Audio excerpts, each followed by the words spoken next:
کچری تاسو خپل ماشومانو ته چای ورکوي نو دا چای ورکول ستاسو د ماشومانو لپاره نقصان دی ځکه چې په چایو کې کیفین دی او د کیفینو نقصانات دا دي چې دا په جسم کې دننه کیلشیم او آیرن ورته ویل شي چې کیلشیم زموږ هډوکي لا فایده ورکوي او هډوکي ورسره مضبوط وي او آیرن یعنی فولاد چې وینه ورته موږ ویل شو په پښتو کې هغه د ماشوم په وجود کې دننه نه جوړیږي یعنی کله هم چې ماشوم خوراکو کې او دغه خوراک نه آیرن او کیلشیم جوړیږي نو کله هم چې ماشوم بار بار چای کی او ډیره زیاتې چای کی نو د وجود کې بیا دننه کیلشیم او آیرن نه جوړیږي او تاسو به ارګد ماحول کې خامخا کتلی وي کم یو ماشوم چې هم ډیره زیاتې چای کی هغه ماشوم به ډیر زیات کمزوري وي وجې د دې نه چې په چایو کې کیفین ډیر زیات دي او د هغې نقصانات دا دي چې د ماشوم یا د غټ انسان په وجود کې کیلشیم او آیرن ورته ویل شي دا ابزارپشن ته نه پرېږدي کله هم چې د انسان په وجود کې د دې ابزارپشن نه کیږي نو د انسان په وجود کې د کیلشیم او د آیرن کمی راشي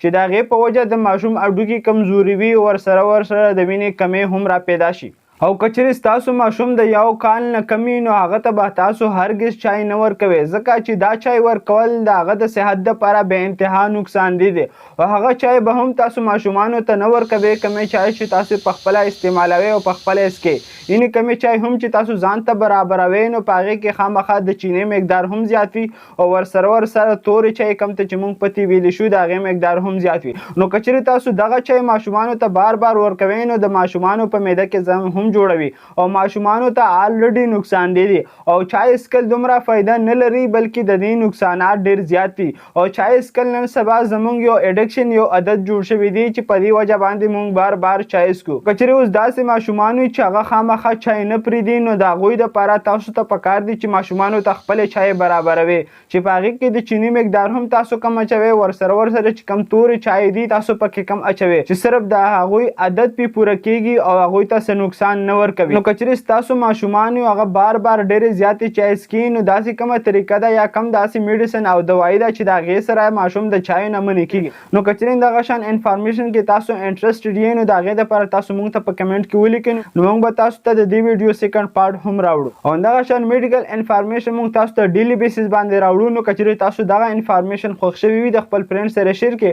او دغه شان میډیکل انفارمیشن دپاره زموږ سره اوسئ شکریه الله حافظ